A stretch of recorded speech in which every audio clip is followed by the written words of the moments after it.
Oke, Victor, silakan masuk, Victor. Victor Oke. yang tadi nggak bisa masuk. Iya, silakan masuk. Ah, itu Ya, ada Pak. Oke. Ya, ya. Selamat malam. Ya, malam. Halo. Selamat Ya, malam. baik ya. Saya memberikan apresiasi kepada tim penasihat hukum untuk Bapak Muhammad Kaceh, yaitu Bapak Komarudin dengan Bapak Martin dan semua tim yang ada ya. Nah, kami sejauh pengamatan kami ya, Anda sudah melakukan tugas dengan begitu bagus dan puji Tuhan semuanya bisa berjalan sesuai dengan harapan kita. Satu yang mengganjal yang membuat saya akhirnya sering bertanya-tanya, dan ini juga mungkin merupakan pertanyaan publik ya.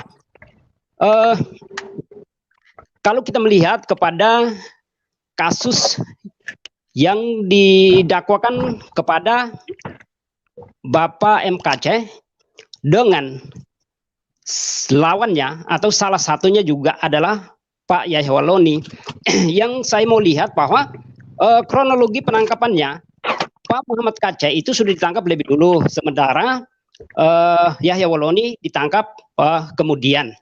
Nah, sementara proses ya sampai finish itu Yahya Walloni sudah ditetapkan menjadi terdakwa dan harus menjalani hukuman 5 tahun 5 bulan penjara. Nah, sementara kalau saya melihat dari kasus yang berjalan untuk Pak Muhammad Kaceh ya, ini sama-sama menista. Sementara Pak Muhammad Kaceh bisa dapat membuktikan segala ucapannya berdasarkan pada dalil. Nah, berbanding dengan Pak Yahya Walloni yang asal ngucap tetapi tidak bisa membuktikan segalanya itu ya berdasarkan data yang valid.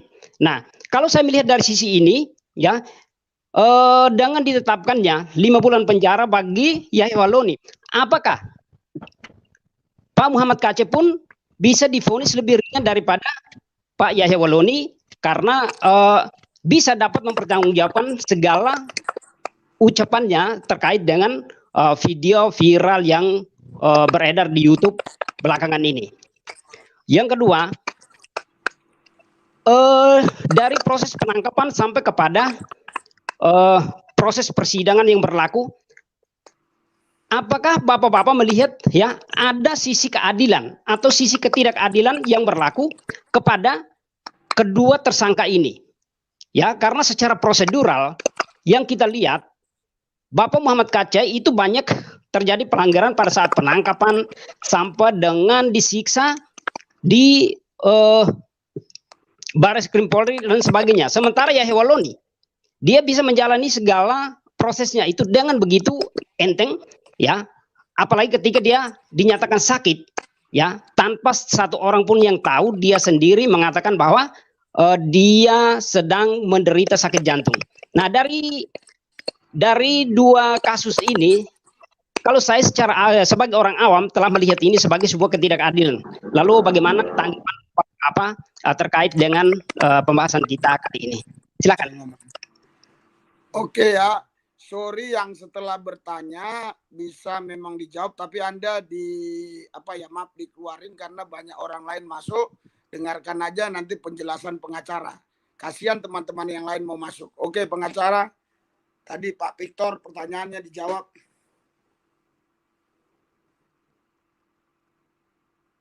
Pak pengacara, jawaban tadi Pak Victor.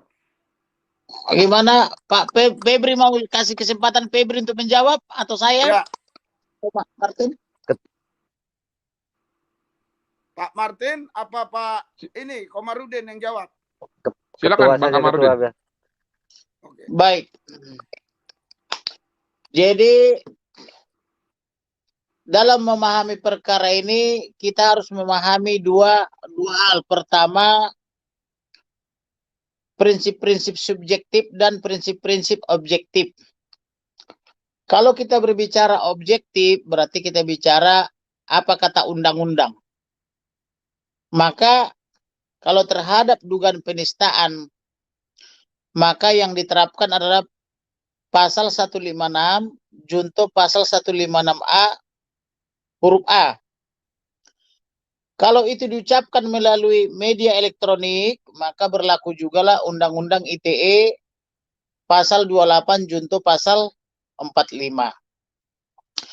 Akan tetapi, untuk penerapan pasal 156A junto 156A KUH pidana harus berlaku Undang-Undang PNPS nomor 1 tahun 65, yaitu di mana ada kewajiban pemerintah untuk menegur atau mensomasi siapa-siapa saja yang diduga menista atau disangka menista agama-agama lain. Jadi harus ada peringatan terlebih dahulu dari Menteri Agama, Menteri Dalam Negeri, atau Jaksa Agung, atau Kapolri. Tetapi dalam perkara ini tidak dilakukan.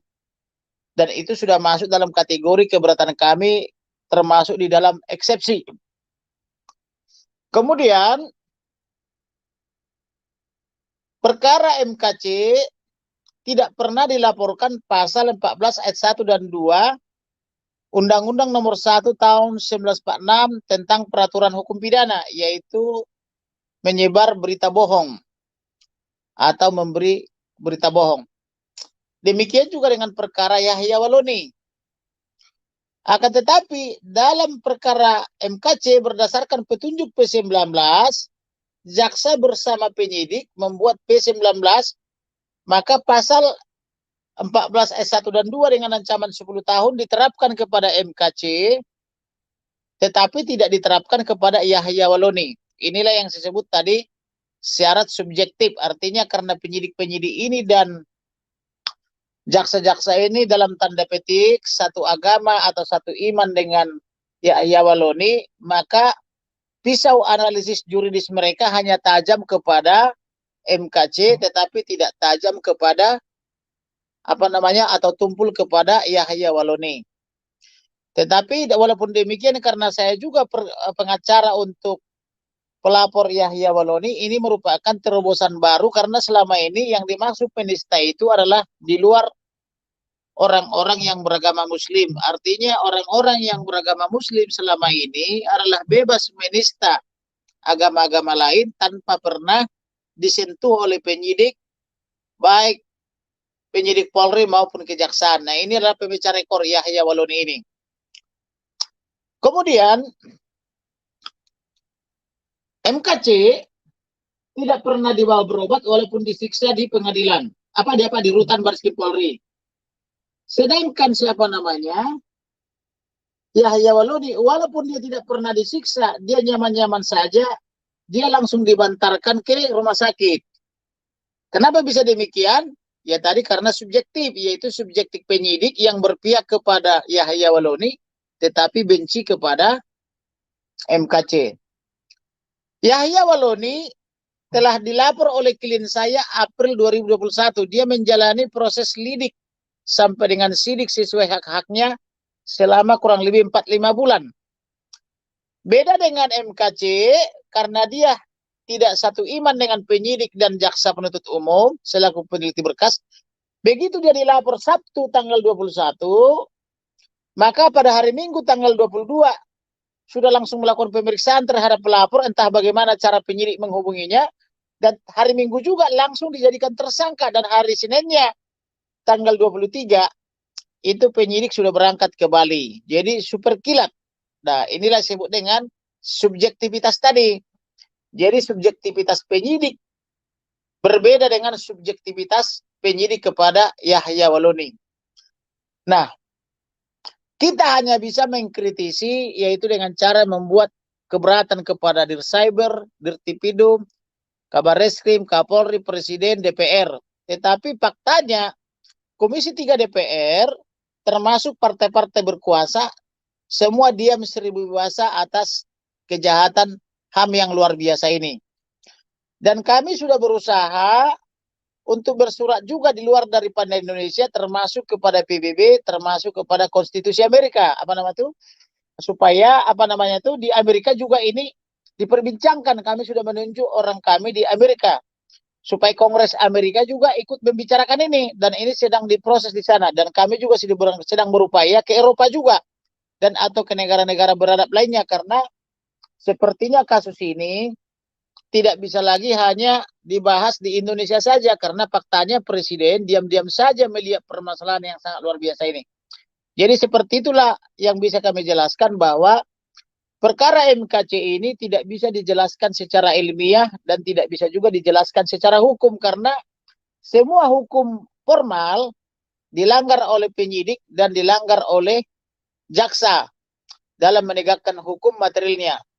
Kemudian Yahya Waloni tidak pernah disiksa dan dipaksa makan peses di rutan Bareskrim Polri, tetapi MKC ditutup matanya, disiksa, diinjak-injak, dipukuli, dan disiksa, serta dipaksa makan peses. Padahal Indonesia telah meratifikasi Konvensi Internasional tentang Larangan Anti Penyiksaan, dan Indonesia juga telah meratifikasi Undang-Undang HAM, tetapi terjadi pelanggaran HAM yang luar biasa di rutan Bareskrim Polri. Jadi fakta-fakta inilah yang bisa kami jelaskan. Dan kami selaku penasihat hukum MKC tidak cukup kuat untuk memperjuangkan ini, tetapi harus seluruh masyarakat Indonesia ikut serta berjuang. Misalnya melakukan surat menyurat atau korespondensi kepada pemerintah, bila perlu turun ke jalan supaya ke depan tidak ada lagi MKC-MKC lain yang disiksa dan dipaksa makan peses di kantor-kantor kepolisian. Jadi marilah orang-orang Indonesia yang peduli dengan hak asasi manusia, yang peduli dengan penegakan hukum yang baik, yang peduli dengan pemerintah, mari bersuara, jangan diam saja. Terima kasih. Silakan Pak Rizuli. Itu yang sudah banyak ya, kita keep dulu. Dan kalau bisa Pak pengacara, bagaimana dia Pak pengacara menjawab singkat padat tapi jelas, karena banyak orang yang juga mau bertanya ini, sedangkan jam sudah mulai. Pak Sema, coba silakan masuk Pak Sema. Kalau saya sih nggak apa-apa, mau sampai pagi juga nggak apa-apa. Ya, running text jangan lupa ya, running text itu. Ya silakan masuk. Yo, shalom semua, shalom Pak. Ya, shalom Pak Lubis dan Pak Martin, Pak Komarudin sama Bang Febri. Ya, pertama kita tuh lihatin ya atas apa yang dialami Pak KC. Ya inilah nasib kita sebagai yang seperti yang Pak Komarudin bilang sebagai tanda kutip minoritas. Seperti saya sering bilang, hampir semua pejabat negeri kita ini bisa dibilang 70% kadrun semua, mau itu hakim, polisi, mereka tuh semua tuh berdasarkan keimanan. Tapi dengan perkara Pak KC ini, yang terutama yang anak-anak Tuhan, ya kita dukung dalam doa supaya kasusnya ini bisa berjalan lancar dan keadaan Pak KC semakin sehat dan membaik. Itu dulu. Untuk perkara Pak KC yang saat ini ya, tadi sih ya ada yang udah tadinya sih mau sampaikan yang tadi sama Pak Capet ya udah disampaikan masalah kesehatan Pak KC.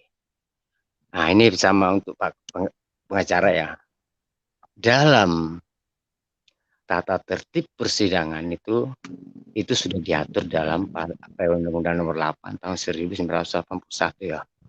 Dan di situ mungkin Pak pengacara pasti tahu di mana hak seorang terdakwa itu, pasti Pak tim pengacaranya pasti tahu.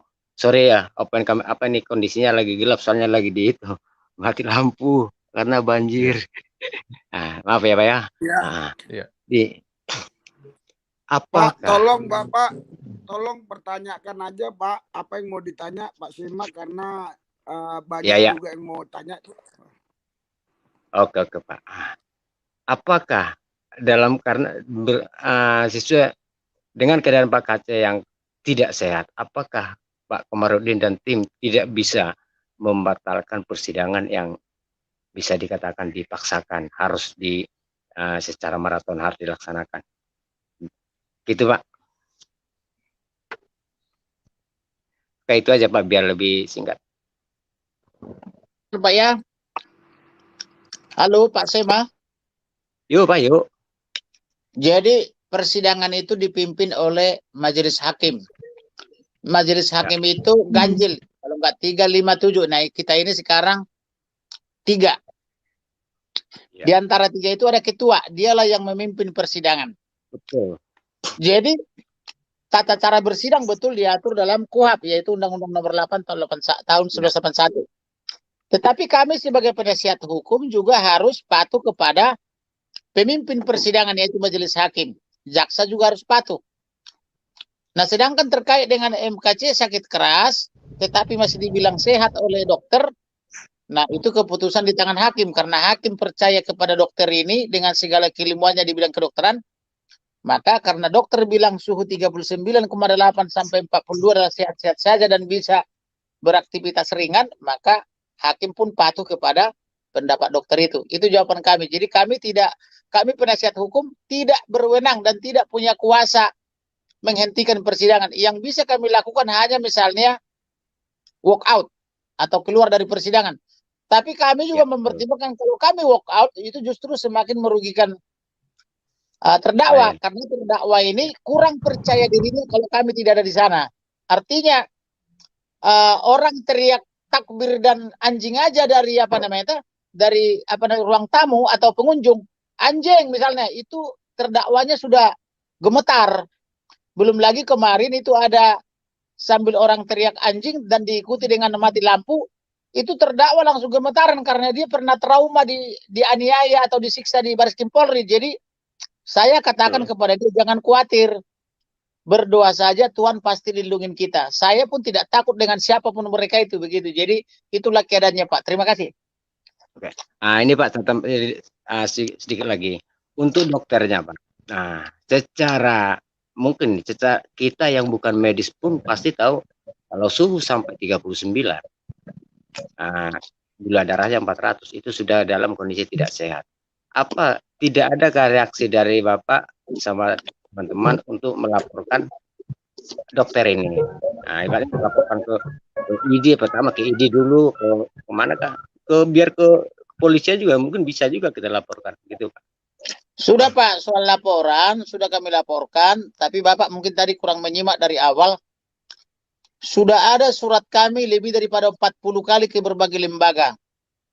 Tetapi seperti saya bilang tadi, surat itu sudah sampai di mereka, tetapi mereka karena faktor kebencian kepada MKC, mereka semua diam saja. Yang paling mencolok itu LPSK. LPSK sudah mengatakan kami melindungi dan harus menandatangani perjanjian khusus, tapi perjanjiannya sampai saat ini tidak dibuat-buat. Bahkan saya sampai menawarkan diri, kalau LPSK kesulitan membuat perjanjian, saya bisa buatkan dalam 1-2 jam. Tinggal kasih materinya apa yang mau diperjanjikan. Jadi Bapak itu berpikirnya normal-normal saja di dalam keadaan yang tidak normal, sehingga Bapak bertanya seperti itu. Kalau Bapak tadi mengikuti dari awal, menangani perkara MKC ini tidak bisa dijelaskan secara ilmiah, karena ini sudah dibarengi dengan kebencian yang sangat dalam. Gitu Pak.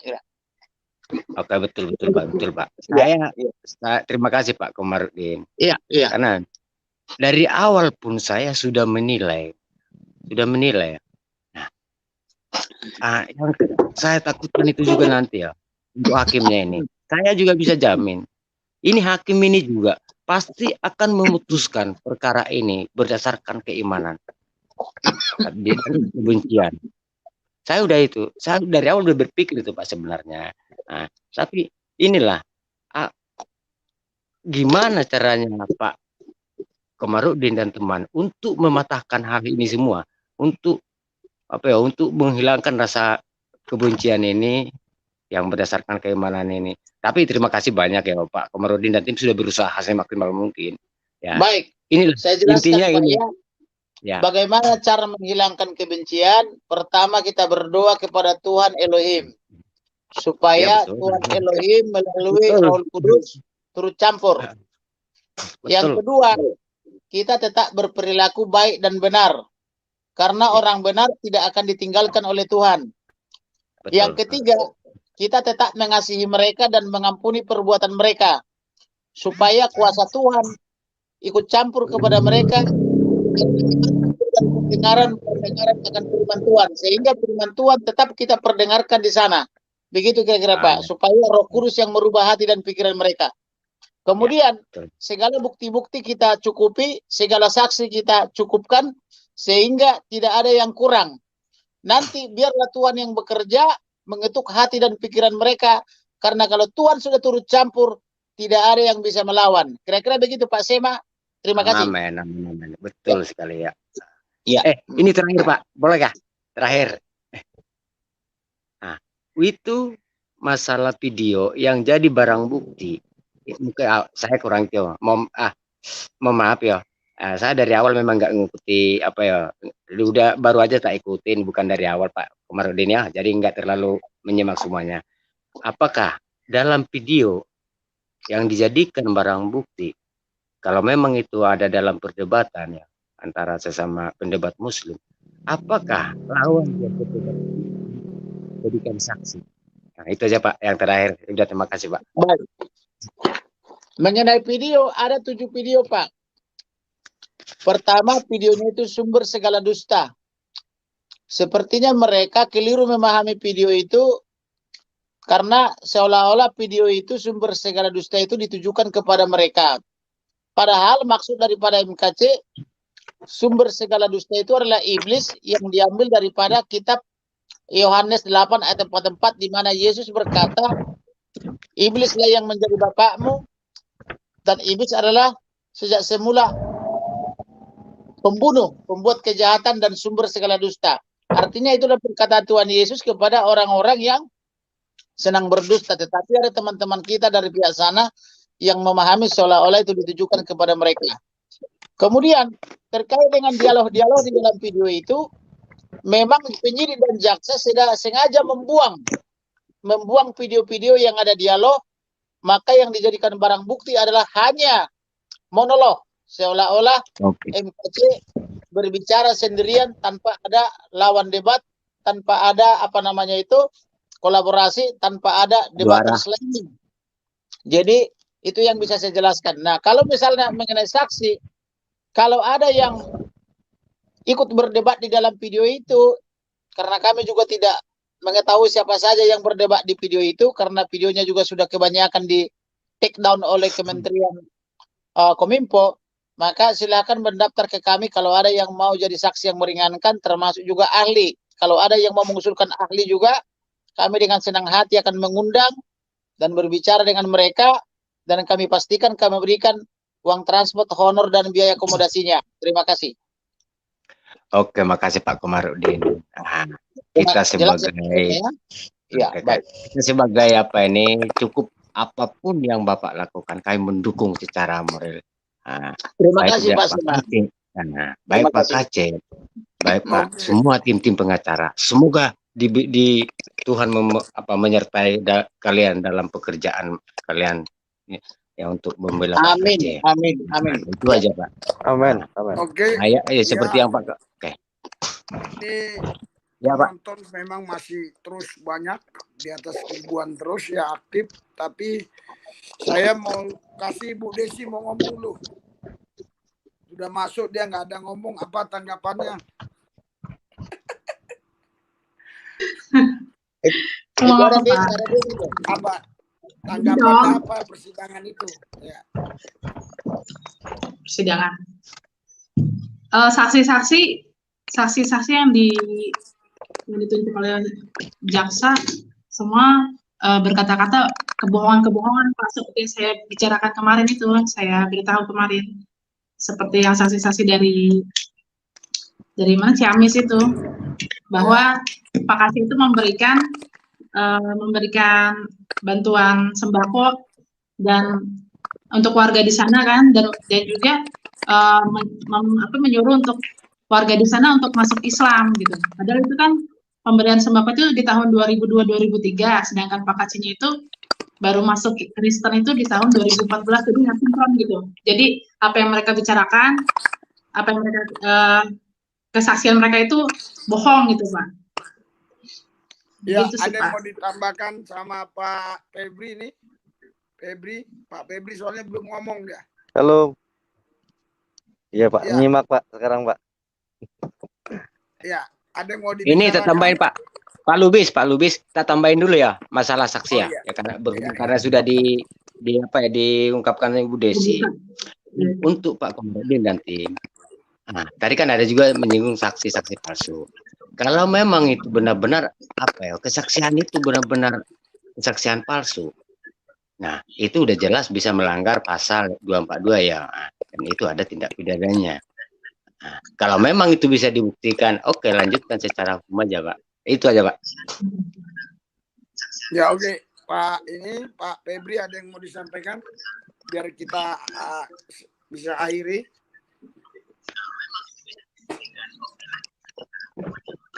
Ya, Salam.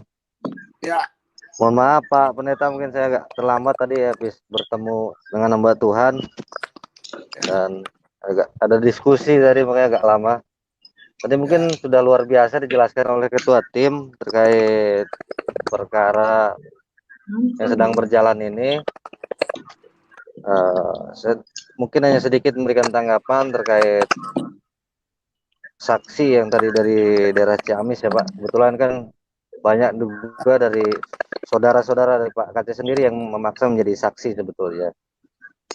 Nah, yang miris memang kenapa seseorang ketika memberikan sembako misalnya dikategorikan mengkristenisasikan orang gitu loh, tanpa mereka lihat sendiri, tanpa mereka lihat dengan mata mereka sendiri, hanya katanya. Nah, sebagian besar ketika ditanya di persidangan memang betul mereka cuma katanya dan katanya. Jadi tidak ada fakta hukum yang menyatakan bahwa Bapak KC itu memberikan sembako untuk ibaratnya seseorang ini kamu harus pindah begini, kamu harus jadi agama ini. Itu enggak. Mereka cuma katanya, Pak. Itu yang bikin kita bingung. Dan juga ada terungkap di dalam persidangan ada yang menggunakan nama orang tua Pak KC sendiri. Di mana ijazah orang tua Pak KC itu selama ini kita menganggapnya udah hilang, Pak. Nggak tahu ada yang curi atau siapa.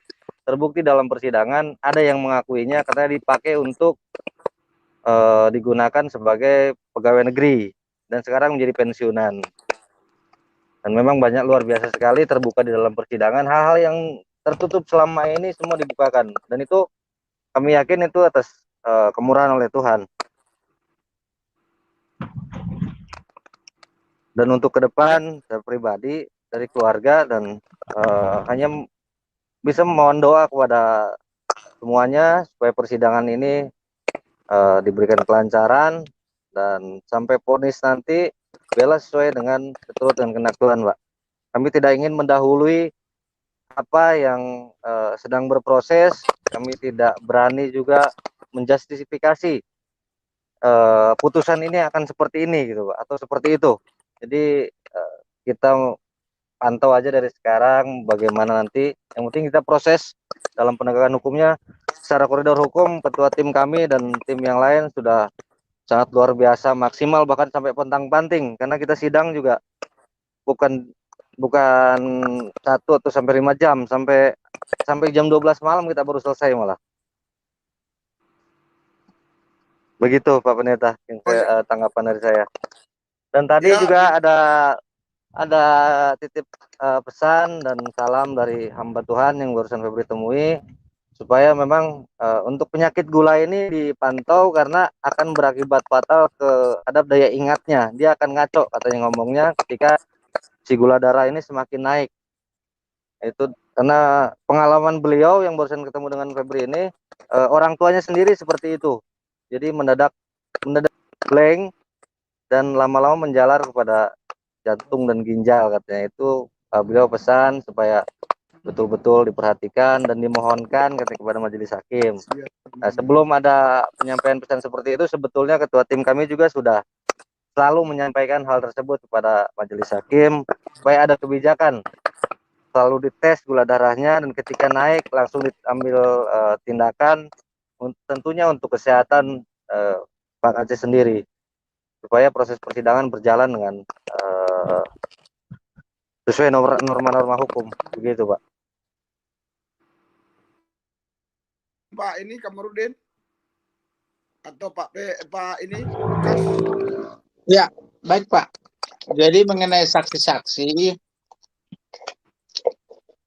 memang mayoritas saksi ini banyak berbohong, terutama saksi-saksi yang berasal dari Kampung Berujul, Desa Limus Gede, Cimerak, Ciamis. Tetapi kalau saya perhatikan Pangandaran, Pak. Pangandaran ya? Iya, Pangandaran. Sudah bukan Ciamis. Tapi kalau saya bukannya masuk wilayah Kabupaten Ciamis itu ya? Udah Pangandaran, sudah Pemekaran. Kabupaten Pangandaran ya? Iya, betul. Baik, tapi kalau saya perhatikan saksi-saksi ini kan kebanyakan orang-orang yang sudah ujur, yaitu yang diprovokasi atau diciptakan menjadi saksi oleh penyidik, yaitu mereka-mereka mantan musuh atau mantan orang-orang yang pernah mempersekusi Muhammad Kece 20 tahun lalu, tepatnya 2002-2003. Jadi kalau kita laporkan ke polisi, memang kita yakin ini orang-orang akan terjerat semua sesuai dengan pasal 242 KUH pidana tentang memberi keterangan palsu di bawah sumpah. Tetapi di sisi lain juga kita kasihan, karena mereka menjadi saksi itu juga bukan keinginannya, tapi keinginan daripada Bang Siregar selaku penyidik Cyber Polri yang datang ke Desa Berujul untuk mempengaruhi mereka jadi saksi dengan cara diduga mempertontonkan video di Polres Garut, kan begitu.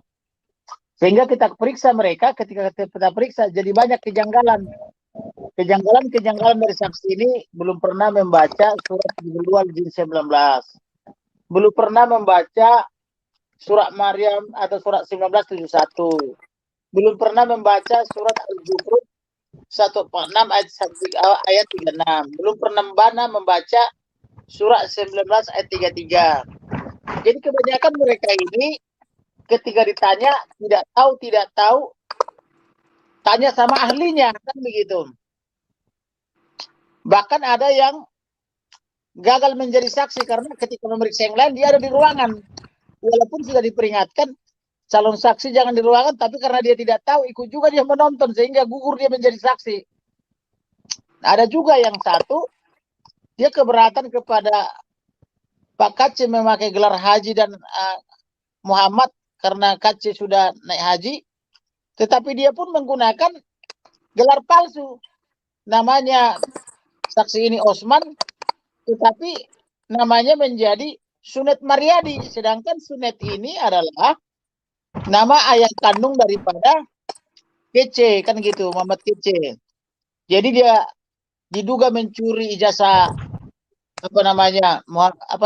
Sunet, lalu ijazah yang dicuri ini dipakai melamar pegawai negeri dan dia mendapat gaji untuk itu, dan itu terungkap di persidangan.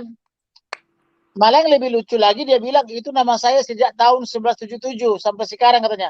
Lalu kita temukan ketika putrinya menikah tahun 1998, putrinya masih menggunakan binti Osman, artinya dia berbohong, kan begitu. Kalau kita laporkan itu kepada Baris Krim Polri atau kepada Polda Jabar misalnya, saya yakin dia pasti kena dengan pasal 263 ayat 1 dan 2, kemudian 264 dan 266 ayat 1 tentang memasukkan keterangan palsu dalam detik, termasuk juga tindak pidana korupsi, termasuk undang-undang tentang kependudukan. Karena KTP-nya diduga palsu, kan begitu, melanggar pasal 93. Nah, tinggal sekarang apakah mau kita perkarakan ini atau mau kita ampuni, kan begitu, karena sesungguhnya mereka-mereka ini sebenarnya tidak mau jadi saksi, tetapi karena diprovokasi oleh penyidik Cyber Polri atas nama Bang Siregar dan kawan-kawan, maka akhirnya mereka ini menjadi saksi. Nah, yang lebih menarik lagi adalah saya bersama dengan Febri, bersama dengan rekan Desi, sudah pergi ke Desa Limus Gede untuk mencari tahu apakah betul di sana ada jaringan internet atau bukan. Ternyata selama 3 jam saya bersama Desi sama Febri di sana bersama saksi-saksi lainnya, tidak ada jaringan internet di kampung mereka. Sampai tengah malam kita tes, tidak bisa memutar video, bahkan WhatsApp pun tidak terkirim. Tetapi mereka-mereka di persidangan karena disuguhi video oleh jaksa ternyata pengetahuan mereka itu justru didapat dari ruang sidang utama Cakra Ciamis gitulah. Jadi ini menarik, perkara ini keterangan mereka itu diperoleh di ruang persidangan, yaitu berdasarkan video yang sedang diputar-putar oleh jaksa. Kami pun heran kenapa barang bukti kok diputar-putar terus gitu loh. Rupanya supaya video ini dilihat oleh saksi-saksi dan mereka menjelaskan sesuai video itu, karena sebelumnya mereka belum tahu. Nah, inilah hal-hal yang mau saya katakan. Jadi perkara MKC ini agak sulit dijelaskan secara ilmiah karena dilakukan tidak berdasarkan hukum formal. Jadi penegakan hukumnya tidak dilaksanakan berdasarkan hukum formal, tapi adalah berdasarkan suka-suka penyidik dan suka-suka jaksa penuntut umum. Kurang lebih begitu, Pak. Terima kasih. Ya, ada yang ditambahkan Pak Febri, Pak Martin, Lukas Martin. Ya. Karena ini yang nonton masih terus, tidak ada satupun berkurang terus, tetap ada yang mau ditambahkan. Ini tambahan atau penutup nih Pak? Ya, penutup boleh, tambahan boleh. Ya. Saya pikir semua yang disampaikan ini sudah sesuai dengan apa yang kita jalani di persidangan ya Pak. Saya mungkin tambahkan saja untuk ke depan ya. Tadi teman-teman sempat menanyakan kan kenapa tidak menggunakan saksi ini, ahli itu, saksi ini, ahli itu. Kami terbuka teman-teman sesuai dengan disampaikan Pak Kamarudin ya. Nantinya kalau memang ada saksi ataupun ahli yang teman-teman bisa hadirkan yang memiliki kompetensi yang baik, hadirkan. Kami tanggung. Nah, lalu yang kedua,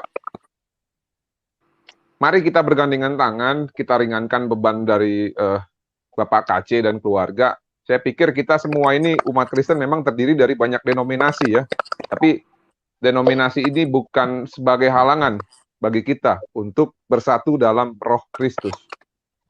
Mari kita bergandengan tangan, yang bisa mensupport secara doa bagus, yang bisa mensupport secara materi juga silahkan kalau tergerak. Dan yang tidak kalah penting ya teman-teman ya, banyak saya lihat teman-teman ini sangat pintar dalam hal mengomentari. Namun yang saya lihat justru sedikit yang terpanggil untuk hadir langsung di persidangan. Banyak yang bertanya, kenapa begini, kenapa begitu, kenapa begini, kenapa begitu. Tapi tidak punya keterpanggilan untuk datang ke persidangan. Bahkan kalau saya lihat ya, dari kubu pendukung Pak KC yang hadir itu sangat dikit sekali. Dan yang hadir itu ya orangnya itu-itu aja. Jadi untuk teman-teman ataupun saudara-saudara yang mengaku pendukung Pak KC, ataupun yang mengaku sebagai pembela keadilan, khususnya yang berdomisili di daerah Jawa Barat, ayolah datang. Hadiri langsung persidangan. Lihat effort kita, lihat apa yang terjadi di persidangan, lihat dinamika-dinamika yang kita sampaikan itu susah untuk dijelaskan secara ilmiah. Dari situ nanti teman-teman bisa melihat, ternyata apa yang disampaikan oleh PH itu bukan omong kosong. Itu aja dari saya, Pak Risuli. Apapun yang bisa kita lakukan, semoga Tuhan Yesus memberkati kita semua. Oke, jadi semua para pemirsa, terima kasih sudah mengikuti dengan setia. Dan saya melihat ini ribuan ya yang sudah menonton. Jangan juga lupa itu running text dibaca untuk dukung Pak MKC ya di situ. Dan kita mari berdoa bersama-sama. Tuhan Yesus, kami bersyukur karena hari ini kami sudah menyelesaikan semua apa yang terjadi dalam persidangan tanpa ada dusta, tanpa ada bohong. Karena itu yang terjadi, itu yang kami sampaikan. Berkati semua pengacara, Pak Komarudin, Febri, berkati juga Lukas Martin, berkati juga Desi. Mereka satu roh, satu hati, satu pikiran. Dalam koordinasi tidak ada yang terjadi salah paham, sehingga waktu di persidangan semuanya solid. Kami percaya karena hanya kuasa Tuhan yang bisa membela mereka. Hanya Yesus yang mampu membela mereka. Hakim, jaksa, itu semua punya nama. Dan kami percaya semua nama-nama harus tunduk kepada nama Yesus, karena Yesus nama tertinggi, nama di atas segala nama. Terima kasih Bapak dalam Yesus. Kami berdoa juga buat seluruh pemirsa yang ikut melihat dan mendengar live kami malam ini. Tuhan berkati, biar mereka juga tidak hanya komen, tapi mereka betul-betul terbeban mendukung selama proses dan sampai seterusnya. Terima kasih Bapak. Dalam Yesus kami berdoa. Amin. Amin. Oke. Tuhan berkati. Oke.